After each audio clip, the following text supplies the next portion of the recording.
ladies and gentlemen, to M-Class Email. This is the other show we do. We do 2 of them that are free. That's true. I'm Jeff. Hi, I'm Josh. And if you want some of the ones that aren't free, you can head on over to patreon.com/mclasspodcast. Yeah, and for a measly $1, you can get them. Yeah, you'll get them later than the people who pay more, but you will get them, unlike non-paying peons, fans. Yes.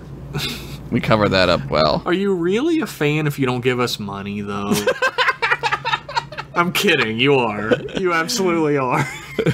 That's so fucking good. That's so good. That's basically like everything. Are you really, though? If you don't give money, are you really a fan of things? Are you even like a person at that point? I'm just kidding. Yeah, we're kidding. On M-Class Email, we open up... money. Send money. On M-Class Email, we open up your emails, we read them, and we give you reactions or answers, whatever the fuck you're fishing for.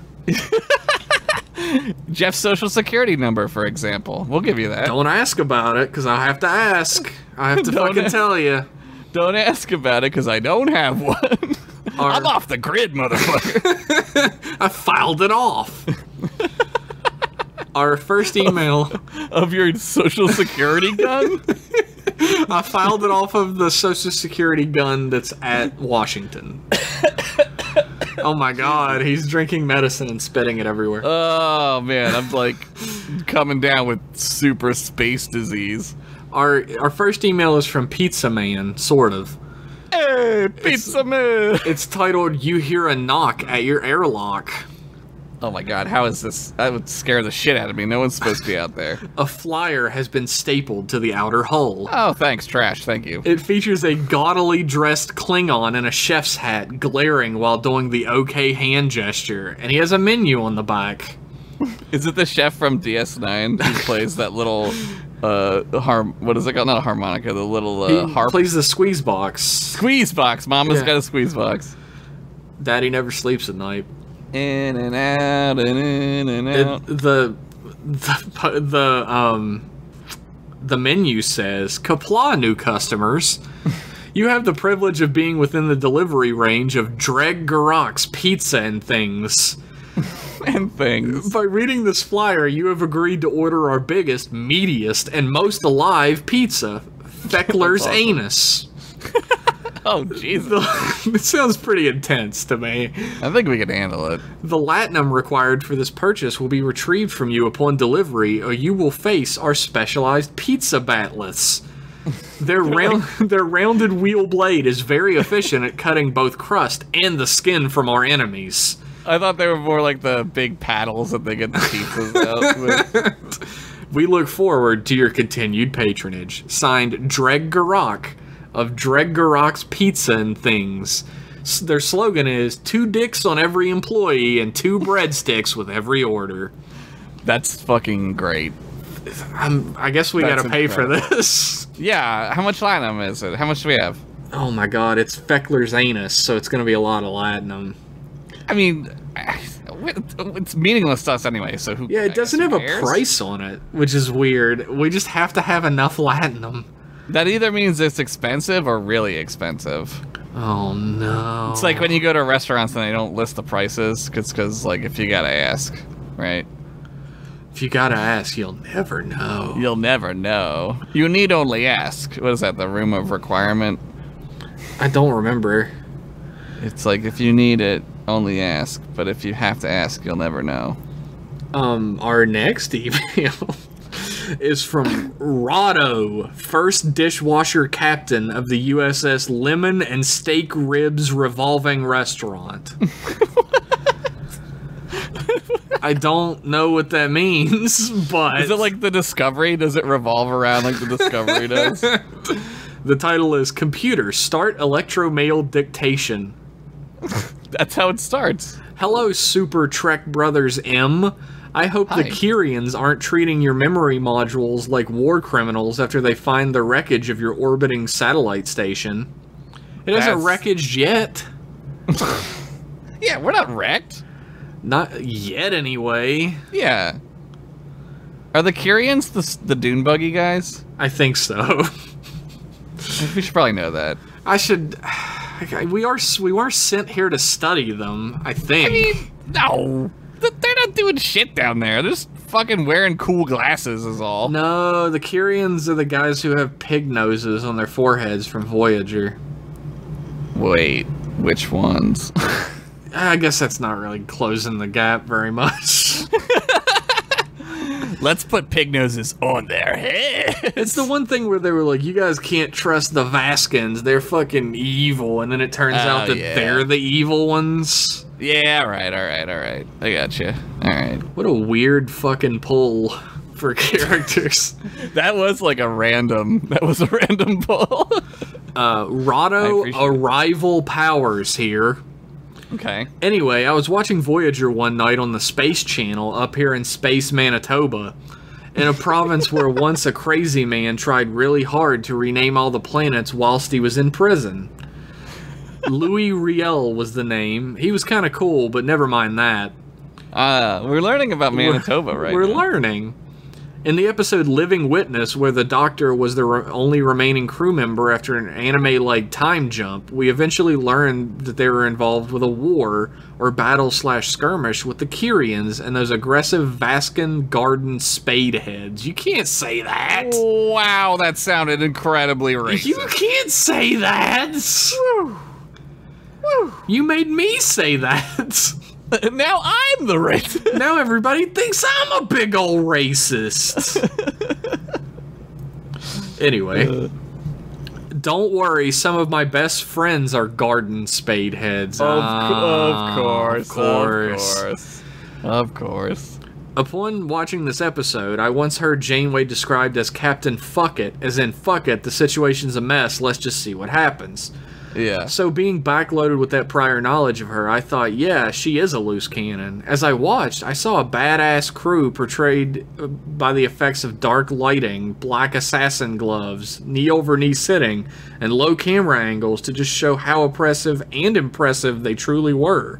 Or worthy.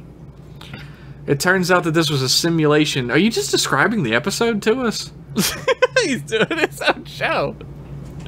The Doctor's predicament was sad. I'm a sucker for a character out of time as he desperately defends the Voyager's integrity and his freedom.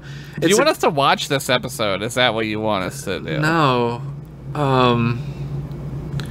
It's a cool episode as it sets the story into a definite endpoint of the series. All the endpoints in Star Trek are fake because they get undone by the end of the episode, so it's not a real endpoint. Yeah. He's saying that they had balls for doing that, but it's not a real thing. Like, other episodes undo that really quickly. Yeah, they like skip back, right? Like, I'm like desperately trying to remember this episode. I really cannot remember This person has like a weird opinion of Voyager I've never heard before. What is it? Conclusion, 7 of 9 is best 7 of 9. Evil Harry Kim is a badass. And the Doctor is basically the second coming of Jesus. Jesus? I mean, Dr. Jesus. Dr. Jesus. Now that's a show I'd love to be on. I mean, Voyager has its moments, right? Yeah. But, like, I don't know. There's a lot to... I feel like we talk about this. Like, I don't want Voyager to become like the show we don't want to watch on this show. No, we watch Voyager. Voyager's better than a lot of other Trek media. Yeah, and I don't want us to like that to be like the whipping boy of the week, right? Like, I don't want J.J. Abrams is the whipping boy. Oh yeah, no, well he's well deserved, but like as I like Star Trek Voyager, and I there's a lot there. Just most of the show is handled weirdly, I think. So, I don't really remember this episode at all that he's talking about. I actually don't remember that episode either. I'd have to go watch it again. He gives a pitch it or ditch it that's basically the Voyager in the middle of the Kyrian Vascan War, and it's a movie. Okay. And it's called Star Trek Voyager. Fuck it. And the tagline is, "You can't go home again." That's a great tagline. So I'm gonna pitch it for that tagline. I'll pitch it. That's fine. I think that would be Fuck interesting it. to watch.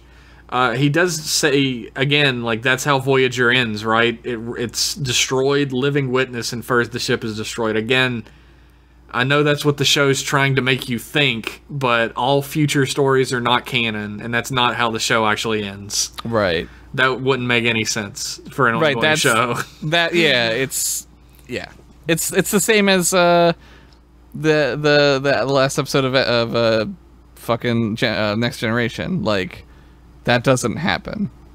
It's like the episode of Dexter's Lab where he teams up with future Dexter, Yeah. but that future doesn't actually happen. Right, because you're changing it just by looking at it. Yeah. He finishes it out by saying, "Well, guys, it's been fun, but I've got a Galaxy 999 to catch. Peace.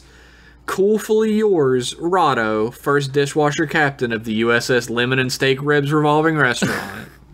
Your ship name is very historic and very recognizable. I'm excited for them ribs. I want to hear more about Manitoba, because I don't know anything about Manitoba. Send us more information about Manitoba. I know it's in the middle of Canada, like western middle, right? Send us via subspace more information. Manitoba, Canada. Don't Google that while we're doing this. It's in the middle. There's nothing there, man. Nah, probably not. It's like North Dakota of Canada. It's like West Virginia of Canada. No. Okay, so our next email is from Phantom Thief Goofus. Love that Goofus. Love that Goofus. Ahoy, Trek boys. Hi. Ahoy.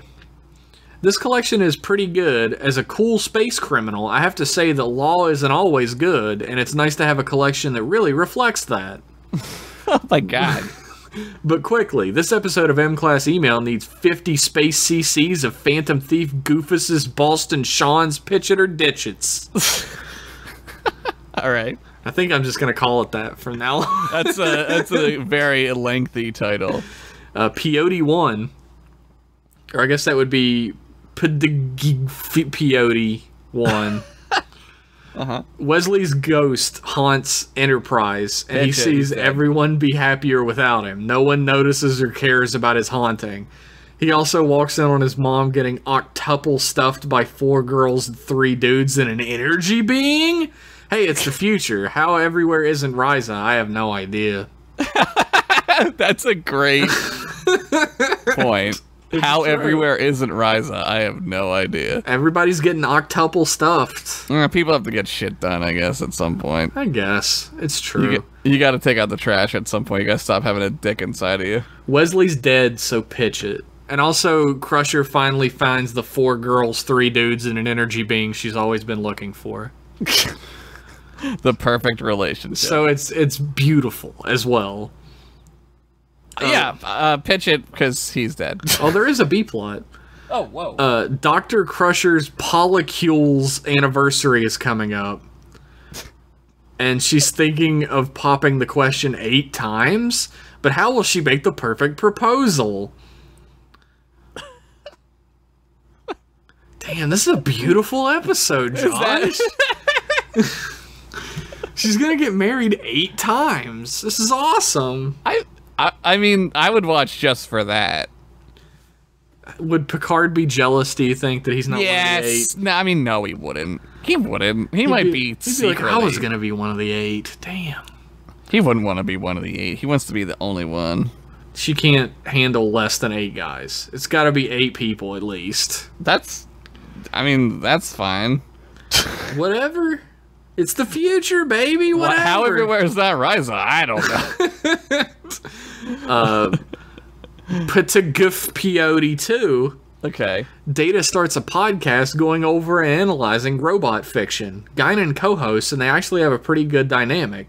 They're the number 3 podcast, right behind N-Class Podcast and Tapon's radio podcast.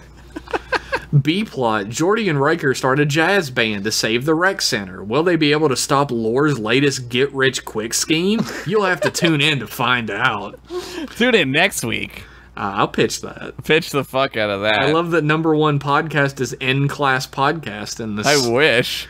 I wish to. If I'd you change would our like- name. Fuck If it. you would like M Class Podcast to be number one, go over to iTunes and leave a comment. Yeah, leave us a rating, a comment, subscribe, smash that like button, ring that bell, Lick an onion hole. hit that follower. It's not an onion hole, it's an onion bud. I mean, I guess it depends on the person. yeah. Follow-up question. So it turns out stealing abstract concepts like Christmas is a bit tricky. But I did it, baby! That's right, I'm Carmen Sandiego in space. Turns out that it's the presents that matter. Cool Crimes Inc. and forever, baby! It's the presents that matter. Sometimes it is the presents that matter. Actual follow-up question. You think Data gets anything out of sex? Why would you build a robot to be fully functional? Hopefully the universe's foremost wiener doctor / scientist can explain. Is that me? Phantom Thief Goofus, captain and founder of Cool Crimes Inc. And there's a little ghost emoji. Because he's a ghost. As a wiener scientist, probably not. Like, he doesn't feel it, right? Like, he doesn't feel like we do. Maybe soon put in some sort of similar feelings. Does he But, jizz? like, I mean, he's got a jizz. He's fully functional. He doesn't feel emotions. He can feel Right. things. He touches things and says that they're hot. Right, or that he they're knows what cold. sensation is. So I'm assuming, but like, does that extend to like the pleasure of sex? I don't Does that know. extend? Does that extend to the pleasure of bonering somebody? I'm gonna say yes, because why would a gross old pervert make a robot that doesn't enjoy sex? Yeah, I mean, you sold me on that. You're right. That's the only reason. Thanks for that email. I saw Ex Machina and I was truly disturbed by it. So yes. That's a spoiler, I think. Thanks for that email, Phantom Thief Goofus. Thanks, Goof. Love that Goofus. Love that Goofus. Okay, so we have a science officer's log from the USS Bozeman. Oh, the Bozeman. Stardate 47427.5. That's the first real stardate we've ever been sent. That Yeah, I wasn't guess- just combinations of 69 and 420. If sending a Stardate email is anything like how I subject my emails, that's why they're doing it. I don't doubt it. I would always subject mine at work like, "Hey, open this. There's a butthole inside," and stuff like that. Like, because I didn't care. Science officer's log. We are 4 years into our hopefully 6-year mission investigating the congenital birth defects arising at alarming rates in the population of the Wasatch Space Station. Okay. As this station originated as a colony outpost, initial assessments led us to hypothesize a founder effect, one individual passing down the genetic cause to subsequent generations. Unfortunately, our work is pointing to the genetics being much more complex. I've been tasked by Captain Lynn Jord to determine the role of a genetic anomaly found in a significant number of the individuals aboard the station. But of course, the replicator is malfunctioning, and I cannot replicate the necessary DNA sequences I require to begin studying this anomaly in vitro in our cells. Okay. Given this hurdle, I have opted to use an old technique from the 21st century to create targeted mutations, CRISPR/Cas9. This is a that's like real the science thing- log. That's the thing that's like they're doing now, which is like new for us. Yeah. In theory, CRISPRs. this should be straightforward. However, the required plasmid cloning and transfections have proved tedious. I must have taken scientists years to study such things 300 years ago. Subsequent logs will elucidate whether or not this technique works. The hope is to determine the role of this genetic anomaly in both cultured cells and eventually test it in mice, seeing whether the anomaly causes the birth defect in mice. This is Okay. a real science officer's log. Yeah. This is. I mean, I understand all of this because I'm a scientist. Yeah, you're a wiener scientist, so you know Yeah, it's- everything about it. I know about I'm a CRISPRs. stupid security officer, so I don't know. No, it's not. I mean, you're not stupid. What's DNA? Is that a gun? Can I shoot it? On a personal note, the times in lab have been quite stressful, as is expected with such missions. Depression has also occasionally plagued me when experiments fail due to human error or as a part of myself. Luckily, I have stumbled across transmissions from a Satellite M and listened in to conversations between Ensigns Pennington and Henderson. Their hilarious and insightful discussions have brightened my day on many occasions, and though I am only a science officer in a low-populated sector, I would like to cast my voice in against their court-martialing. What is the point of the Federation having dune buggies if not to be enjoyed by all officers and ensigns? Thank you. I hope they keep up the good work and stay sane on the station. A two-man crew seems woefully understaffed for a station, even a satellite. Yeah, well, Signed, Science Officer Eric Bogenschutz, USS Bozeman, currently stationed at the Wasatch Space Station Colony. So he's actually doing this stuff with CRISPRs and stuff. As it turns out, this is based off of his current PhD thesis work. Yeah. And was really fun to write up as a Starfleet scientist. It's awesome. Dude, the fact that you're actually working on this and you like wrote it up in Starfleet terms and everything is super fucking cool. Yeah, I've watched like some videos about this stuff. It's like fucking crazy fascinating. Like it really is. Like they're like gonna be able to like make us like grow limbs back and shit. Which is pretty much fucking amazing. But like also thanks for putting your voice in against our court-martialing. You are the only one who has thus far. We're gonna get you a dune buggy. We'll definitely replicate you a dune buggy. Because we can do that. We can do that thanks to CRISPR.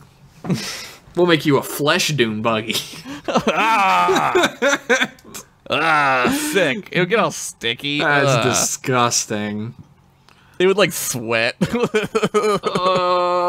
Thanks for writing in, Science Officer Eric. I don't know what. Thanks, Eric. Thanks for being a scientist. I'm not kidding. Yes, we need more scientists in the world. I wish I was smart enough to be a scientist. I'm not, though. I am not either.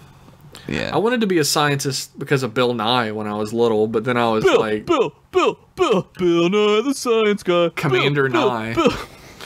But then I learned that I could just draw pictures and people liked it, so... Yeah, I learned that making people laugh was like crack, so I did that.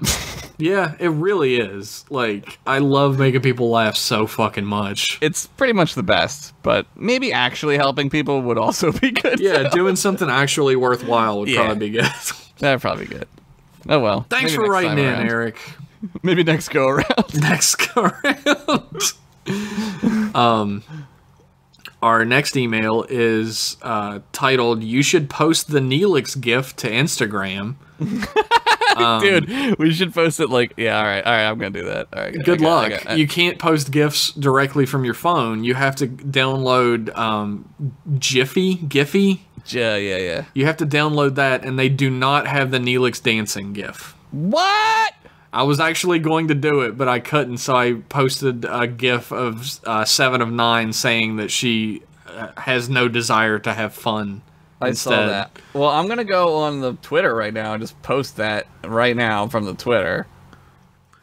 I believe this is Bart, a.k.a. Charles, a.k.a. escapee from Rora Penthe. Oh, God, he's back. Who says, "Hey there, Trek boys. If this works, I'll be transmitting from the Romulan ship IRW Belloc, turns out." Uh-huh. Oh, it turns out, 1, these guys aren't Vulcans, and 2, IRW didn't really stand for I really want to go back to the Federation. But since I have some time between interrogations, I thought I'd share some pitches. Okay. TOS. The Enterprise welcomes a delegation from a new planet, the female ambassador, and 2 assistants. Uhura notices the male assistant is nervous, so she decides to take him around the ship. Their friendship is cut short when the assistant goes missing and Kirk begins an investigation. Oh my God. The ambassador's being defensive, insisting that it's none of Kirk's business, and she's arrested. Bones comes in to examine her, revealing what has happened. The species breeds like anglerfish. The male is now attached to the ambassador, and the female assistant is the midwife.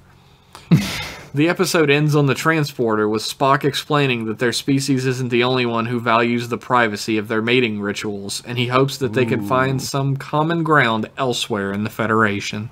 Oh, that's great. That's a great episode. Like, That's awesome. misunderstandings between first contact cultures is always great for So Star Trek. good. Yes. So I'm gonna hard pitch that one. That's great. I'm hard pitching it also. Enterprise. The crew finds a planet that has never had any pets, and they discovered that they love dogs. They're enamored by the ideas of a loyal companion of another species and thank the captain for an invitation to visit Earth one day. The episode ends with Archer stopping them at the shuttle to take back a bag that happens to be barking. That's his dog, man. Do not fucking take Porthos. Porthos, who apparently lives for 100 years. The oldest dog in history. Hey, Scotty beamed him somewhere, because that was 100 years ago. I didn't bother to look up on the timeline when that is, because I'm J.J. Abrams. Doesn't matter to me. Fuck you. I referenced something. That's what writing is. I have to go now. I think the ship's being attacked. Thank fuck.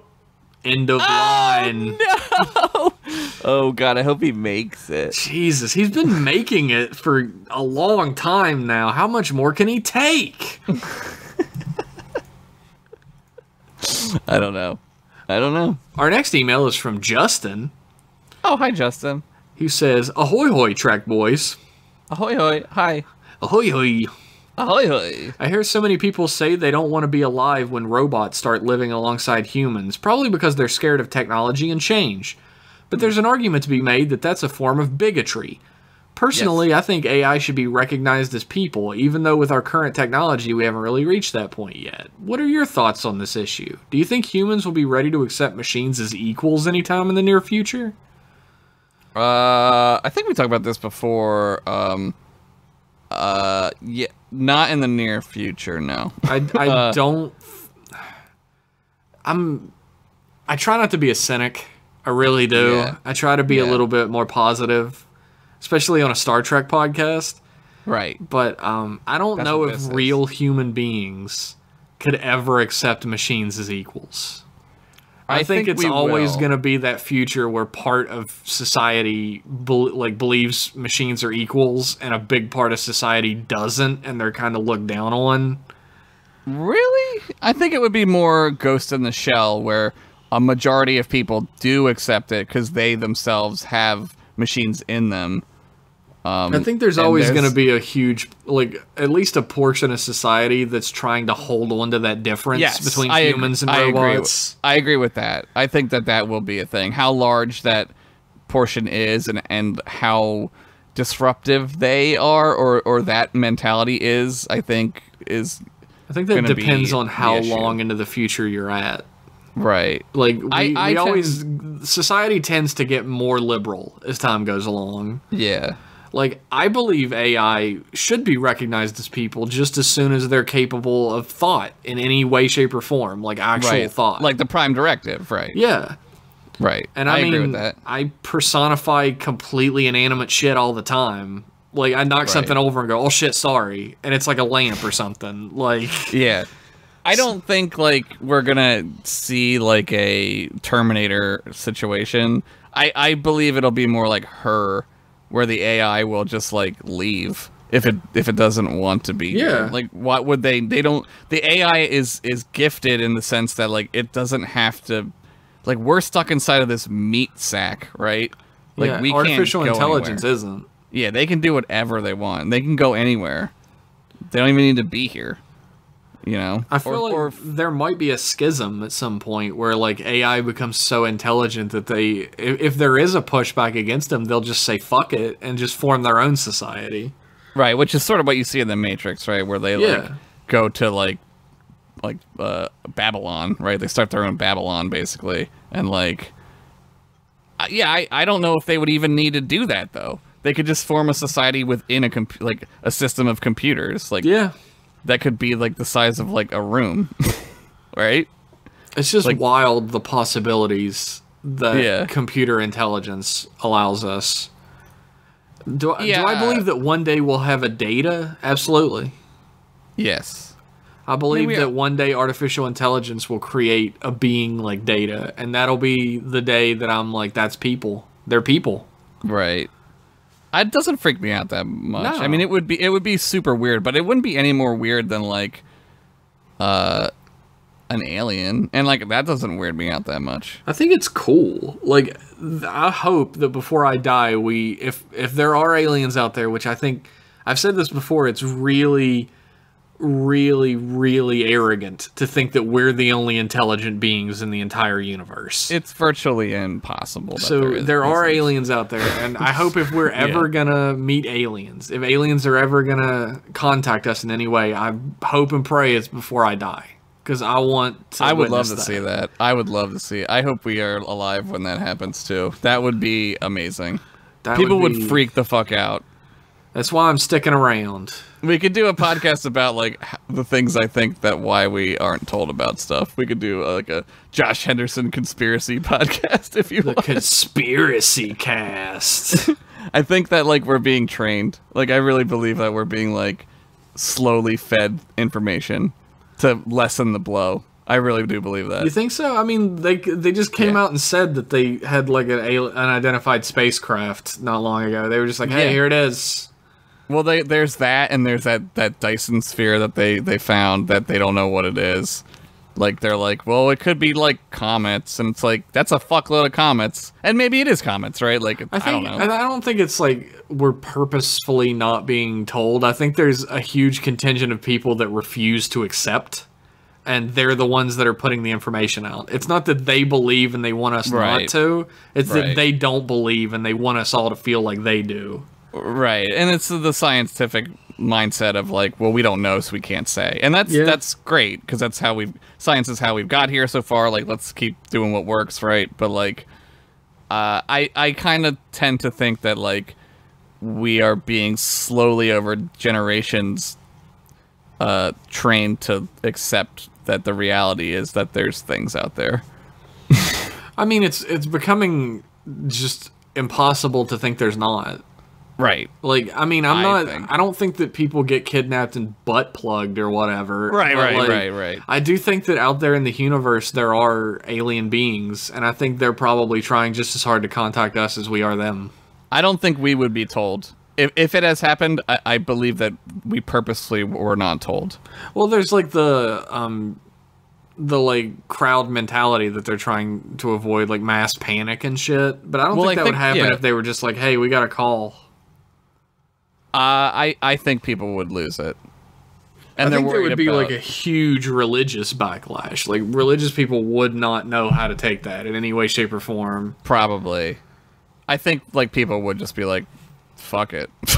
And that's what they don't want. And I would be one of them. I would be like, well, I'm not paying taxes anymore.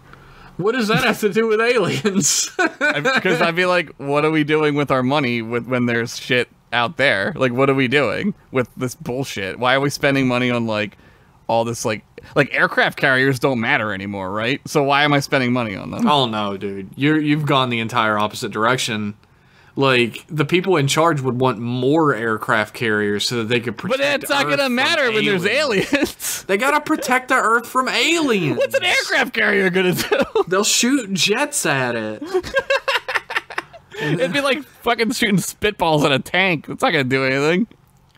If they can travel here, Space Force would become real. Space Force? Yo, Jeff, Space Force is real. Yeah, Space Force would become real. Thanks for that email, Justin. You sent us on a tangent that was either very interesting or very infuriating, depending on who you are. I think it's very stupid, the things that I said. Our next email is from Sean Dupree. Oh, I know him. Who says, Trek Boys, big fan of escapism here. Well, that episode hit close to home, didn't it? Signed, Boston Sean, Petty Transport Officer, USS DuPont's radio program. That's my favorite email we've ever gotten.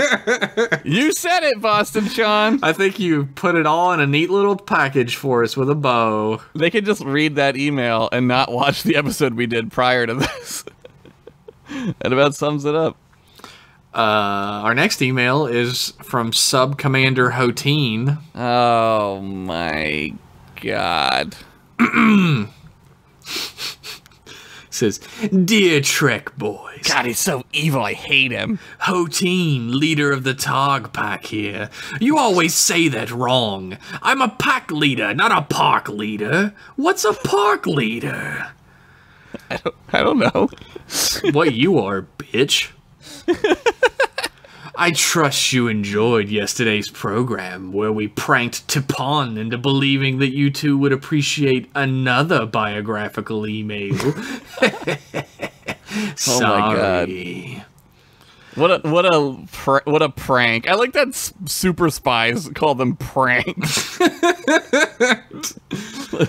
That vapid Vulcan really needs to loosen up Nice. a bit. Surely even you two can agree with that. So I decided to slightly modify his sound files from his annual Explorations in Earth waltz. 3/4 time is so tedious after all. Okay. Okay, I guess Vulcans don't like 3/4 time. I guess. I That's like learned 6, something 8. interesting last month. Apparently, you can create harmonic interference with sound files, which causes photonic projectors to malfunction. I shouldn't be telling you this, but Romulan scientists even theorized that you can use this method to travel to parallel universes. Oh no! Doesn't that sound fun? Oh no! Hoteen. Why you tell us this? He's telling us because he wants us to read it, so someone does it. Oh, shit. We always fall for this. Oh. I don't suppose either of you were in the holodeck during Tipon's waltz parade. If one of you were, well, I'd just be extra cautious around him. I shudder to think about what the Mirror Henderson is like. What? What? Josh? I don't know if I'm the mirror one or the regular one. Oh my god! How do we know? But, oh. Let me pull down my pants, see if everything's okay. Okay. Everything looks normal. That looks normal? I mean, what does yours look like? Like this. Oh my. If this is a parallel universe, I don't ever want to go back. He continues. Ta-ta for now, Trek boys. Commander Riker says hello. His sub-commander Troy also says hello. Signed, Hoteen, leader of the Targ Pack, USS Tipon's radio program. Bye. Well, now you got me all weirded out about Mirror Henderson. That's a cool book called what's it called? Are you there, Targ? It's me, Josh. I keep wanting to say The Void. It's not The Void. It's The Expanse. No book. Well, anyway, I'll think of it. It's in the other room. I can go get it. It's called Book. It's called a book. It's my favorite. They make like a gateway that like they think like they find this formula and they just like make this like machine and they're like, okay, and like they turn it on and they think it's not doing anything, but it's like really like making a portal to like different dimensions. So most of the time it's just like the other side of the room in a different dimension looks exactly the same, right? But every now and then when they turn it on, like it'll like crazy shit'll come out of it. And like they don't. I don't know, Josh. This sounds like some Mirror Henderson shit to me. And then they finally realize like that one of the people that they're working with like is from a different dimension who went into the machine, like across the void or whatever. And it's great. You should read it. I try to think of the book. Once you tell me the name, I'll read it. Okay. I'll try to remember it. I'll try Mirror Henderson. It might be a different name in my universe than it is in this universe. No. Don't fucking joke about that. No thank you for that email, Hoteen. You can go fuck yourself. Damn, dude. Our next email is from Rich. Rich. Oh, The no. Fold. It's called The Fold. Fuck yes. The Fold. Holy shit, Rich sent us a very long email. It's a very rich with words. Email. Yeah. I said long emails are fine within reason, Rich. He said, Jeff, you said long emails for me are fine. Eventually, these are going to be full scripts, winky face. Oh my god. I'm into it because we can sell them. He starts, phasers are firing, shields are getting low. According to Geordi, warp speed is a no-go. Not another one of these. Because when a Borg attacks, triggers red alert klaxon noise. For the first time in 2019, it's gonna start raining boys. Oh boy. It's raining boys. Hallelujah, it's raining boys. They like Star Trek. Consider that an apology for not sending an episode in last week. I wasn't very okay. well. Oh, I'm sorry to hear that, man. That's okay. I'm back now, though, and here's another TNG Season 8 peyote. Oh my god. It's called The Divide. The Fold. Picard wakes up in a cell, concussed and disoriented. Lieutenant Grayson runs over to him, thankful the captain is alive. Picard remembers Grayson in hazy detail. The runabout they were on was attacked, but wait, Commander Riker and Ensign Shelley were on the shuttle too, were they? Where are they? Grayson reveals the shuttle was boarded, and he thinks Riker was killed. No. Then the I title like that happens. character. I don't want him to die. I'm in. The titles, and then there's a flashback to a few hours ago. Oh, that's great when I do that. That's great. Great. On the runabout, Picard and Riker are having dinner after a Starfleet command briefing regarding the Dominion. They spent a few days shuttle hopping to get back to the Enterprise, which is busy at the neutral zone border. Riker confides in his friend that he's been offered command of a new warship, the USS Thunderchild, and is annoyed at Starfleet trying to pull him away from the flagship. Yeah. Picard tells Riker he understands. He's been offered the chair at Starfleet Academy. With war looming, this is a time to teach the future captains of Starfleet to be their best, and Picard is the man to do that. He swears Will to secrecy. He hasn't turned command down yet, and nobody but Will and two others know. Suddenly the shuttle is rocked by phaser fire, and the engines fail. We jump back to the present. Picard questions Grayson about the attack, but Grayson was in the engine room at the time and doesn't know much. It seemed the runabout engines were shut down from the cockpit. He also saw Riker hit by disruptor fire and vaporized. What? Was it the Romulans? As if they'd been listening, the Romulans burst into the cell and dragged Grayson away for questioning. Bye, Grayson. You're gonna get tortured to death. Flashback. Picard heads to the cockpit, Riker to the engine room. The pilot, Shelley, tells Picard the fire came from nowhere and that the runabout is dead in space. As Picard tries to get sensors online, a Romulan warbird flies into view. Ugh. We jump back to the present. Ensign Shelley is thrown into a cell with a badly beaten but crucially alive Riker. What? Will asks her about Picard and Grayson. She says the Romulan... Shelley is she. Right, yeah, I got it. She says the Romulans told her the two men were executed. She throws herself into a distressed Riker's arms. They're Romulans. They're fucking with them. Riker asks what she thought happened to the ship, and Shelley says the engine stopped before they were fired on. They're I memory get it. implants. Ensign Shelley is thrown into a different cell that Picard and Grayson isn't in. Okay. It's a different one, yeah. I get it. Flashback. I might not be reading this very well. Flashback. Riker arrives in the engine room and Grayson is nowhere to be seen. As he tries to get the engines online, the Romulans beam over and attack Riker. There are now inconsistencies in the stories. Who's telling the truth? Ooh, it's Rashomon. Present. Grayson is returned to Picard's cell. Jean-Luc naturally plays the comforting captain. Grayson inquires as to their chances of rescue, and Picard says he can't reveal that information. The Romulans might be listening. Shouldn't a Starfleet officer realize that? Picard is suspicious. Exactly, Picard. At the same time, Riker is being asked a similar question by Ensign Shelley, though she is appealing to Riker in a more emotional way. Sexual. Emotional. Same thing, right? Right, guys? Am I right, fellas? Boys? Riker is just as dubious. Something doesn't feel right. Shelley and Grayson start to ask more questions. Ship proximity and Starfleet response given the threat of the Dominion. Riker remarks to Shelley that it was a shame Picard never got to take up his new position at the Academy.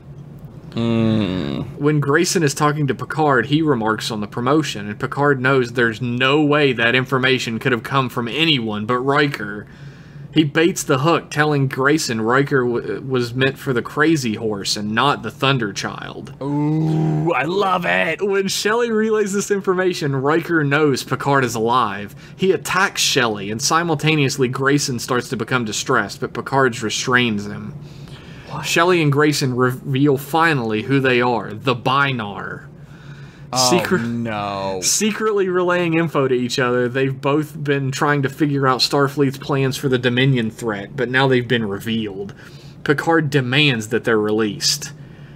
Back on the Enterprise, Picard and Riker negotiate a formal alliance with the Bynarr, who offer their skills to Starfleet in predictive tactical simulations, a useful ally to have. Picard That's why we win. Picard asks Riker not to leave the Enterprise formally, telling Will he's too valuable to be just another warship captain, when together they can do so much more. Riker tells Jean-Luc that he already sent in his response this morning, a resounding no. Damn, and then they kiss each other. Phew. Phew, that was close. Damn, dude, that is a hard fucking pitch. Yeah, I would almost say, like, just keep sending these, because they're great. Yeah, I said, I feel like I read one of yours and then said they could be as long as you want, because I'm feeling that right now. Right now, exactly. Yeah, these are always going to be pitches, dude. So that was really good. Rich is a great fucking writer, dude. Yeah. He is so good. Yeah, he is. Makes me feel like an asshole. Yeah, it kind of enrages me because it's too good. I'm just kidding. I just want to say that you guys are an absolute highlight of my week, and I'm looking forward to an excellent Trek Boys 2019. Thank you. Keep on dune buggying. Rich. That's my dune buggy sound. Rich, plain and simple Taylor, USS Tapon's radio program. So good. Thank you, Rich. Thank you, Rich. God damn, you guys are all so good. I know, it's ridiculous. Our next email is from Captain Drac. Oh. Of the SS Battle Axe. Does he eat a Feklar's anus or what? He What's totally his favorite? Would. What's his favorite topping? Gawk. Every fucking Klingon loves Gawk. Oh, sorry, that was racist. I'm sorry. Would you? I don't know. Is that racist? Is it as racist? Let's try it. Every Italian loves spaghetti. Yeah, I guess it was. Incoming transmission from the SS Battle Axe. Well met, you spineless Gawk spawn! Hi! Once again, I, Captain Drac, am here to destroy your puny satellite's email inbox with another Dractical warhead. That's really good, Dractical. I like that. That's awesome. I'm trying my hardest to remember his voice. That's it. You got it. You would not believe the week I had. So I was flipping through subspace radio stations, searching for some blood-pumping tracks for my morning combat role practice. When some anomaly hits the ship and locks the radio to Tapon's radio program. About 10 seconds of that sends me into a micro coma, and the next thing I know, I'm in the mirror universe. Oh, man. It's all connected. Come on. It turns out my mirror self was a total ween, writer. This was unacceptable. So I took him to Mirror Kronos to get him danger laid. And by danger laid, I mean picking fights with random passers-by. Danger laid. Long and very exciting, battle-filled short story. He learned that the heart of battle was inside him all along, and I learned that even writing is a form of battle and worthy of honor. That's true. It's too bad he had to sacrifice himself so that I could get back to the Prime Universe. At least he gave a cool thumbs up while he slowly descended into the lava. You buried the lead on that one. That's the story. That's the email. Anyway. I heard you guys are meeting with Frick in a few days. I've attached the holo novel pitch I'd like for you guys to ditch his way. Okay. Absolutely do not open and read this totally original and not stolen from Miradrax files before I made it to the interdimensional wormhole script on air like it was some kind of encoded Romulan spy message. Wait. Is it? You have to tell us. It's the law. Yeah, are you a policeman? Are you a police Romulan? You have to tell us. You have to tell us. It's the Geneva Convention. I wouldn't want to have to launch a full-scale litigation assault on you. Battle you later, you Unidick-having Federation synthahol drinkers. Thanks, Drac. We love you too. Captain Drac, SS Battleaxe. P.S. That's SS, not IKS. It's very spacist to assume that just because I'm a fierce and proud Klingon warrior that I march to the Empire's war drum. You bring dishonor to your mothers. Damn, he got me, dude. He's mad today. Let me open up this file and read it. Alright, let's open it up. I mean, what could go wrong? Oh my god, it's so long. Okay, it's good. Pitch. See ya. Bye, Drac. See you, Captain Drac. Thank you. Thank you for the email. It could have been a Romulan thing, so it's good we didn't. It's true. It's true. We were only helping the Federation. Yeah. It's secure. We're into security now. I'm a big fan of security. Oh, for sure. Big fan. Our next email is from Freshry. Okay. Who says, "Hey Trek boys, came up with a pitch it or ditch it TNG episode a while back."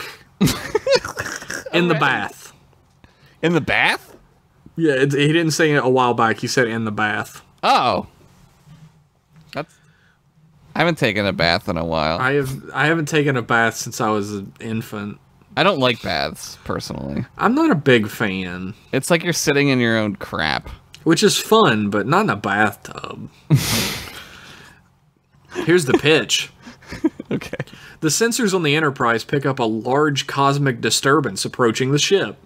As the crew discusses the event in the captain's ready room, Data chimes in that the disturbance is getting smaller as it approaches and that it is humanoid in shape.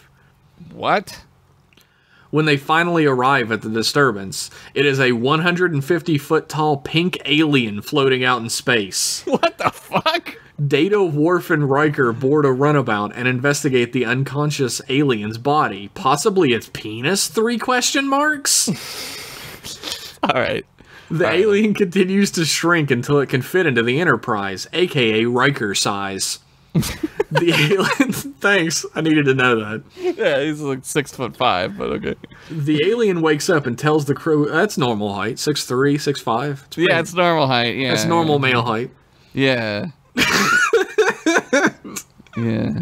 The alien wakes up and tells the crew its story, how it was once normal size, but a strange fucked up cloud passed over it and it began to slowly shrink over the course of several months. What is happening? It talks about how the infection alienated it from society and its family. It then shrunk so small it disappeared at an atomic level, lost consciousness, and woke up on the Enterprise. Wait, what? While Crusher and LaForge try to come up with a way to stop the shrinking, the alien is depressed that they have shrunk out of their universe and will most likely never see their family again. Ooh. Data tries to form a friendship with them, and with a little quirky robot shit, the alien begins to take a shine to Data. That's cool.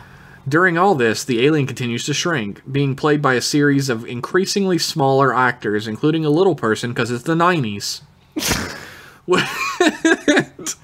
Little people were more 80s, but... When the unshrinking procedure finally happens, it seems to work at first, and the alien is elated. They and the crew go to 10 forward to celebrate, but the shrinking resumes even faster. Yeah. When Picard suggests trying the procedure again, the alien declines, accepting their fate, but thanking Data for their friendship and showing them that even if they fade away, they'll never be forgotten. I like this a lot. Also, the alien finds solace in the fact that no matter how small they shrink, they'll never be as small as Wesley's dick. End of episode. All right. You had me at shrinking. Dude, the idea that, like, he shrank through his micro universe into our universe is wild. I fucking love it. That's like early TNG I love it too. shit. I would change it to it's not a humanoid, because that doesn't make sense to me. Like, it wouldn't look like a person, right? Like, I would have it be just like a cloud or something that was shrinking. But the cloud, excuse me, but the cloud is like a. I don't agree with that. Sentient. I don't agree with that. I like the idea. I like that. It's like a very like 70s illustration style idea that like a human shrunk from its universe into ours. Yes, it's very 70s. Yes, and it's also like maybe a parallel universe type of thing. Right. That would be really cool. Like, I feel like this is early TNG crazy fucking out there ideas. Yes, I would say that Data also like. He could talk to Data at one point. I'm just punching it. I'm giving some punch-ups here. Like, he could talk to Data, and Data could, like, kind of come to the realization that this alien is also an explorer, and that, like, he's shrinking through these universes, and at the end, you kind of, like, give it, like a open-ended, like, maybe he is just going to another universe, right? Like, they don't, like, he's not dying, right? He's exploring that universe now. You could actually, I'm going to punch it up one too. You could actually have Picard talk to Data at the end of the episode, and Picard, actually no. Picard's like, you know, he's an adventurer, like you said, like he's an explorer, and he's finding these new universes, and I'm sure he'll meet new people in each one. Right. But it's definitely a shame that he'll never be able to meet the people and see the places that he saw before. And Data can say, how is that so different from what we do, Captain? Exactly. Yes, Jeff. Yes. I'm a writer now. You got it. Yes. Nailed it. That's a good one. I like that one a lot. I'm gonna pitch you're right, though. Baby. That's super early TNG. Like, super early TNG. Obviously, this one is inspired by The Incredible Shrinking Man. Yes, which is a great movie. Which is a great fucking old movie. Its sci-fi plot and philosophical musings are perfect. It's a perfect scenario to adapt to Star Trek. Let me know what you guys think. We loved it. Yep. Keep on trekking, Freshry. Thank you, Freshry. We're getting real close to some copyrighted material, but... Oh my god, Tapon, your email is so long. Tapon! You're not rich, sir. You write us in some pitch it or ditch it's Tapon, then we'll talk about it. Tapon, I understand that as a Vulcan, you hold yourself to a certain precise standard, but emails are not supposed to be this long, Tapon. Ensign Pennington, Ensign Henderson, Trek Boys. Given that the human New Year approaches, I thought it well timed to continue the account of my life. Mo Latinum is peering over my shoulder, and in his words suggests that I give the chapter a flashier title, something that will give them boys a taste of what's to come. Ludicrous, but I will attempt to do so. Chapter 2, The Continuation of the Account of My Life. Damn, you really punched it up, Tapon. Yeah, that screams, let's read more. My quest to understand music had begun, and my first gig booked by an enigmatic stranger who was celebrating a homecoming for his brother. I secured passage to Oniaka 3 aboard the USS Lollipop, the Federation vessel of Captain Ben Beeler. It was a strange ship crewed entirely by captains. That's right, I forgot about that. As Captain Beeler showed me to my quarters, he explained that to have the best crew, he needed the best Starfleet had to offer. As my eyes drifted to a captain on his hands and knees unclogging the sonic shower, I kept my skepticism to myself. Good plan. When Captain Beeler left, the maintenance captain came up to me and said, "Too many captains spoil the broth." I corrected him, explaining that this was the USS Lollipop, and that the IKS Baroth was a retired Klingon freighter. The captain sighed and left me to my rest. Okay. 32 hours, 16 minutes, and 17 seconds Is that how long we've been reading the email? we arrived. Got him! We arrived in the Oniaka system only for long-range scans to reveal a Borg ship on an intercept course. Captain Beeler gave the order to withdraw, but I entreated the captain to let me go down to the planet in an escape pod. He did not agree. However, the benefits of a ship full of captains is that everyone seems to think that they are in command. So I went down to the escape pods and asked the captain in charge to let me take one. He agreed instantly. This is insane. Almost glad that someone needed him for something. Okay. You know, it sucks. I feel like Tapon is the worst one, because I don't know if people listening know this, but I am possessed by the spirits of the people who send these emails, and that's why my voice changes. I thought we were listening to, like, a audio email of Whatever, it's one or the other. It doesn't make sense that he starts laughing when I laugh, but it's fine. It's fine.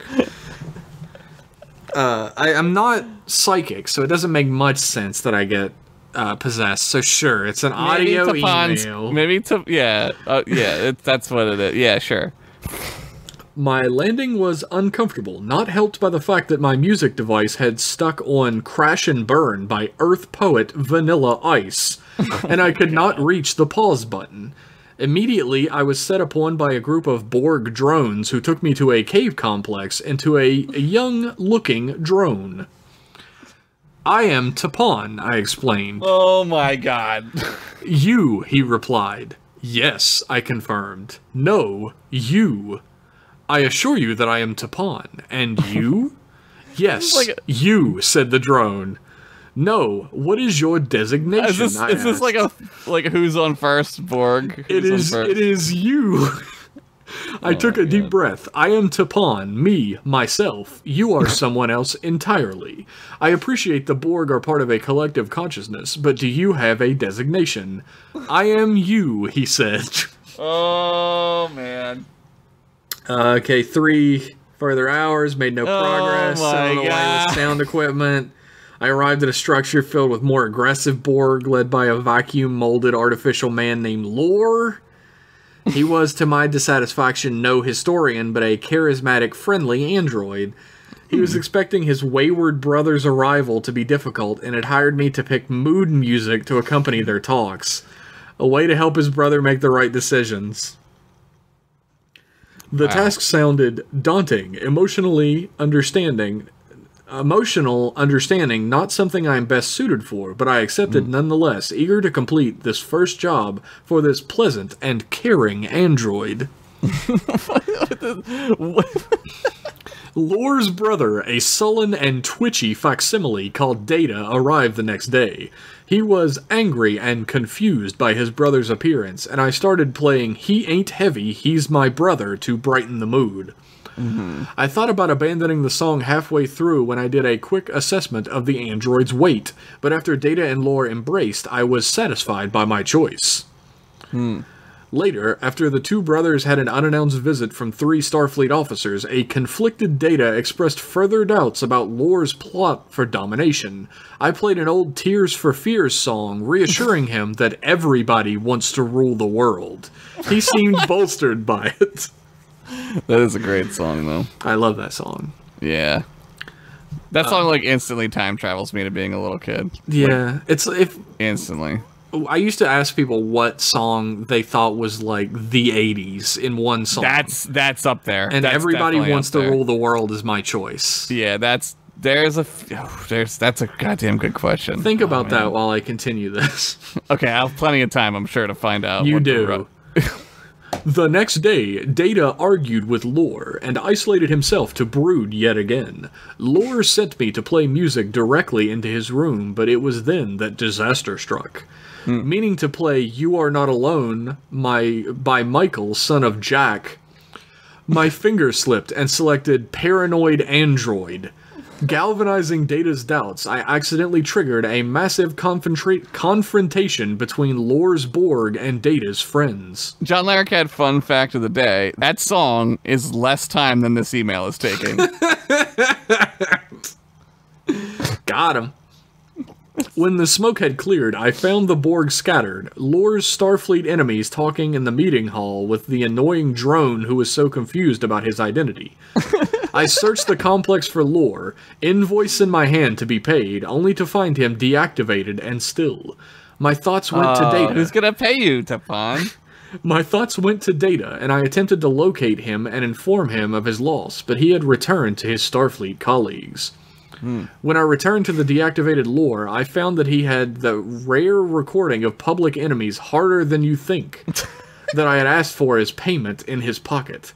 I took it, and with one glance back at Lore, and wondering if he should have been better served listening to the recording before going on ahead with his plan, I left the planet in Lore's shuttle, reflecting on the relationship between siblings.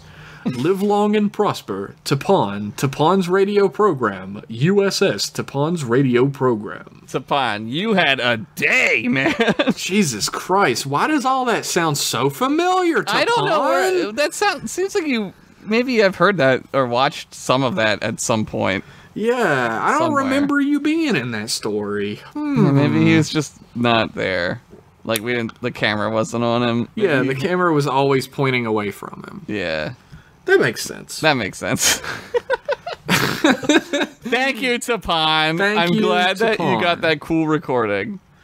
That is a cool ass recording. Yeah. By the way, Harder Than You Think is dope. Yeah. If I had one nitpick, it would be that it lasted an hour. It's been 84 years.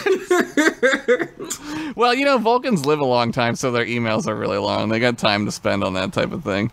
Interestingly enough, this is a shorter episode than usual, even after all that. It doesn't feel like it. It's a good email, though. It was Okay. just long. Yeah, no. I'm kidding. Did you come up with an answer? No, that's you might have hit it. There's a couple Cyndi Lauper songs that I would consider, but that might be a little too niche, right? Like I don't know. Cyndi Lauper was like #1 hit maker. I would say like maybe Time After Time.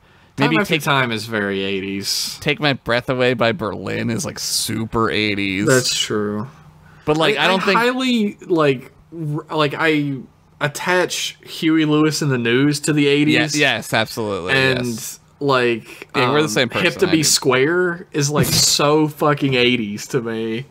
Yeah, it is. I love Huey Lewis and the News, by the way. I would say that Everyone Wants to Rule the World captures the zeitgeist of the 80s Oh, for perfectly sure. though. And it's a big enough hit that it everyone knows it. You know what I mean? That might be it. That might be it. Like Material Girl is another one I think is super Yeah. 80s. Yeah, you could go like Michael Jackson, right, and do Billie Jean or something like that. That's too. true, but I mean, it doesn't. That's sort of a more timeless song. It doesn't sound like the 80s. You could play it now, and it's from the 80s, and it's from the 80s, but it's still prescient. You know what I mean? The thing about Material Girl is it sounds like every teen girl's hit from the 80s. It sounds like a teen girl's bedroom. Like you walked into their bedroom, and if you could hear the sights, that's what it would sound like. It's although I would probably give that to Girls Just Want to Have Fun. Yeah. By Cyndi Lauper. She did not write that song, by the way. Who wrote that song? I don't know the name of the gentleman, but my friend went to college with his daughter. Well, the thing is, none of them wrote any of these songs. Yeah. Except for Tears for Fears. Yeah, Tears for Fears wrote all their songs. They probably did. Probably. What's your favorite Tears for Fears song? Oh my god. Not Shout. No, Shout is not my favorite. I either. cannot stand Shout. I think Shout's okay. It's not my favorite. I've heard it so many times I'm done. I can't. My favorite is Head Over Heels. Head Over Heels is great. It also kind of reminds me of Donnie Darko now, though. Yeah, Head Over Heels has a great line in it that I'm sure confused many a middle American in the 80s. Mm-hmm. And it's hard to be a man with a gun in your hand. Right. And I imagine middle America was like, but that makes you more of a man. But that's like having a second dick that shoots bullet jizz. You can put your bullet jizz in anybody, and then they stop bothering you. Stand your bullet jizz ground. Oh my god.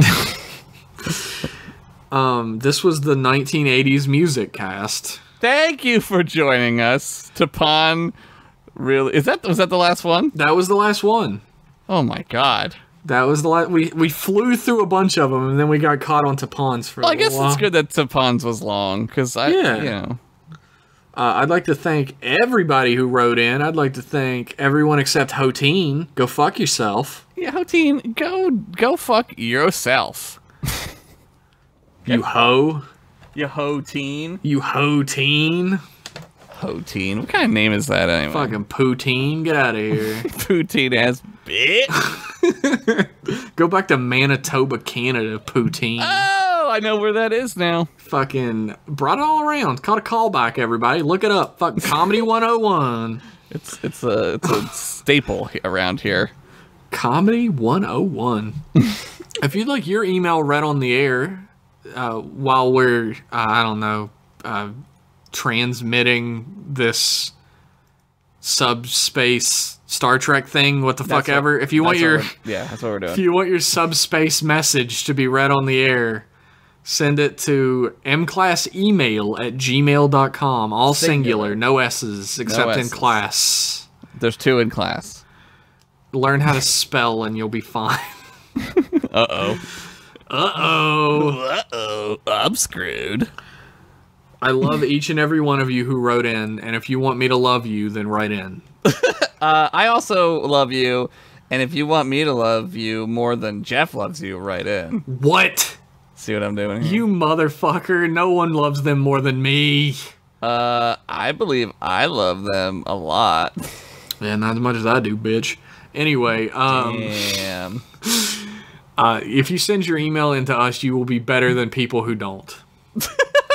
That's true. I can agree with that. Don't be afraid of it. Send us whatever. You can ask us any questions you want. What's ask your favorite us about 80s music? Yeah. What's your favorite Tears for Fears song? Yeah.